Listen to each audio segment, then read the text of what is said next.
అందరికీ జై భీమ్. నేను Rajesh Mahasen. Welcome to Mahasen media. ఈ మధ్య ఒక ఊరు పేరు లేని సర్వే ఒకటి సోషల్ మీడియాలో హల్చల్ చేస్తుందండి. ఇంతకీ ఈ సర్వే చేసింది ఎవర్రా అంటే హైదరాబాద్ ఐఐటిఎన్స్ అని కొంతమంది, వైసీపీఎన్స్ అని మరికొంతమంది, పేటీఎంస్ అని ఇంకొంతమంది, అలాగే ఆత్మసాక్షి అని కొందరు, అంతరాత్మసాక్షి అని ఇంకొందరు, ప్రేతాత్మసాక్షి అని మరికొందరు రకరకాలుగా చెప్తున్నారు. అయితే ఈ సర్వేలో వైసీపీ గెలిచేస్తుందంటే 2029లో అని ఇచ్చాడు. వైసీపీ గెలిచేస్తుందని, డిఎస్సిలో కూటమిని ప్రజలందరూ వ్యతిరేకించేస్తున్నారని. ఇప్పుడు పేటీఎం బ్యాచ్ ఏదైతే ప్రచారం చేస్తుందో దానినే ఒక సర్వే రూపంలో బయట తీసుకొచ్చారు. మంచిదే. నాకు ఆ సర్వే చూసిన తర్వాత రెండు సినిమా డైలాగులు గుర్తొచ్చేయండి. ఒకటి బీస్ట్ సినిమాలో కొత్తగా వచ్చిన కమెడియన్ గారు అంటారు, ఎవరురా నువ్వు ఇంత టాలెంటెడ్గా ఉన్నావు అని. ఎవరురా నువ్వు ఇంత టాలెంటెడ్గా ఉన్నావు. అదొకటి. రెండోది కొంచెం పాత సినిమా అబ్బాయి గారిలో కోట శ్రీనివాసరావు గారు బెల్లం బట్టికి నిప్పట్టుకుని తగలడిపోవడం వల్ల 2 లక్షల లాభం, కొబ్బరి బొండాలు చెరువులో పడి చేపలు చచ్చిపోవడం వల్ల 3 లక్షల లాభం అంటాడు ఆయన.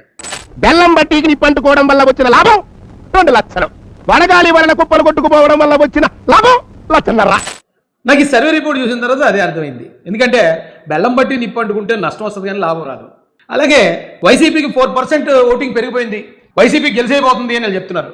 ఏంటంటే కారణం, మాజీ మంత్రి జోగి రమేష్ ఒక ఆడ కూతుర్ని దారుణంగా మోసం చేశాడని సొంత కోడలే బయటకు వచ్చి దుమ్మెత్తి పోస్తుంది. అయినా కూడా అలాంటి వాళ్ళ మీద ఏ చర్యలు తీసుకోకుండా మా వైసీపీ వాళ్ళు ఇంతే అనే జగన్ గారి నైజం చూసి 4% పెరిగిందా? లేదా ఈ మధ్య అవినాష్ రెడ్డి గారు అని ఒక ఎంపీ గారి ఇంటి మీద ఈడీ దాడి చేసి బాబాయ్ హత్య కేసులో 40 కోట్ల ట్రాన్సాక్షన్ జరిగిందట, ఏటయ్యా పరిస్థితి అని కేంద్ర దర్యాప్తు బృందం వచ్చి సెర్చింగ్ చేస్తే 24 లక్షల రూపాయలు క్యాష్ దొరికింది. బాబాయ్ హత్యలో వేళే ఉన్నారని కేంద్ర దర్యాప్తు సంస్థలు చెప్తున్నాయి, అందుకని 4% పెరిగిందా? లేదా కారుమూరు నాగేశ్వరరావు అని ఒక మాజీ మంత్రి లెక్కర్ స్కామ్ చేసి 400 కోట్లు కొట్టేశాడనే కారణంతో అతను అరెస్ట్ చేశారు, దానికోసం 4% పెరిగిందా? లేదా మొన్నే సీదర్ అప్పలరాజు సినిమా చూసాం, ఒక అమాయకుడిని చంపేయడమే కాకుండా ఆ చనిపోయిన వ్యక్తి భార్యను కూడా ఇంట్లో పని మనిషిగా వాడేసుకుందాం అని చెప్పి వాళ్ళు చేసిన ప్రయత్నం, చంపేసిన కొడుకును తప్పించడానికి కేసును తప్పుదోవ చేయడానికి చేసిన ప్రయత్నం, దానికి జగన్ గారు ఇచ్చిన మద్దతు, ఇవన్నీ చూసి 4% పెరిగిపోయింది ఏంటి? సేమ్ కోట శ్రీనివాసరావు డైలాగ్ లాగా ఉందండి, బెల్లం బట్టి నిప్పట్టుకుని తగలడిపోయి 2 లక్షల లాభం అన్నట్టు. అసలు వైసీపీ ఓటింగ్ పెరగడానికి ఏ కారణం చూపించారు ఈ ఐఐటిఎన్స్, వైసీపీఎన్స్, పేటీఎంస్? నాకు అర్థం కాలే. ఎందుకంటే వైసీపీ అధికారంలో ఉన్నప్పుడు వీళ్ళు చేసిన అక్రమాలన్నీ సాక్ష్యాధారాలతో సహా దర్యాప్తు సంస్థలు బయట పెడితే మాజీ మంత్రులు, ఎమ్మెల్యేలు, వైసీపీ ముఖ్యమైన నాయకులందరూ జైల్లో ఉన్నారు. సగం మంది జైల్లో ఉన్నారండి. మొన్నే కోర్టు వేసిన సిట్టు ఏపీఎస్సీ అని జగన్ గారు నిర్వహించిన పరీక్షలు అవకతవకలు జరిగే డబ్బులు తినేశారని వాళ్ళు కూడా దర్యాప్తు నివేదిక ఇచ్చారు. అరే ఇన్ని నష్టాలు వైసీపీకి జరుగుతూ ఉంటే వైసీపీ ఓట్ బ్యాంక్ పెరిగిందా? ఎలా? హౌ? అబ్బాయి గారి సినిమాలో కోట శ్రీనివాసరావు గారిని మించిపోయారు కదా బాబు. దీంతో పాటు ఇదే సర్వేలో అటువంటి కూటమికి ప్రజల మద్దతు తగ్గిందట, కూటమి ఓట్ బ్యాంక్ తగ్గిందట. ఎందుకు? వేల మంది నిరుద్యోగుల్ని నారా లోకేష్ గారు ప్రభుత్వ ఉద్యోగులుగా తయారు చేసినందుకు కూటమి ఓట్ బ్యాంక్ తగ్గిందా? లేదా గ్రామీణ ప్రాంతాల్లో రోడ్లేస్తూ అభివృద్ధి చర్యలు చేపడుతున్న పవన్ కళ్యాణ్ గారి పనితీరును చూసి కూటమి ఓట్ బ్యాంక్ తగ్గిందా? లేదా దేశ విదేశాల నుంచి వేల కోట్ల రూపాయల పెట్టుబడులు తీసుకొచ్చి అమరావతి, పోలవరం, కొత్త విమానాశ్రయాలు, కొత్త కంపెనీలు, పెద్ద ఇండస్ట్రీలు ఇవన్నీ తీసుకొస్తున్న చంద్రబాబు నాయుడు గారి పనితీరు చూసి కూటమి ఓట్ బ్యాంక్ తగ్గిందా? ఎందుకు తగ్గిందయ్యా?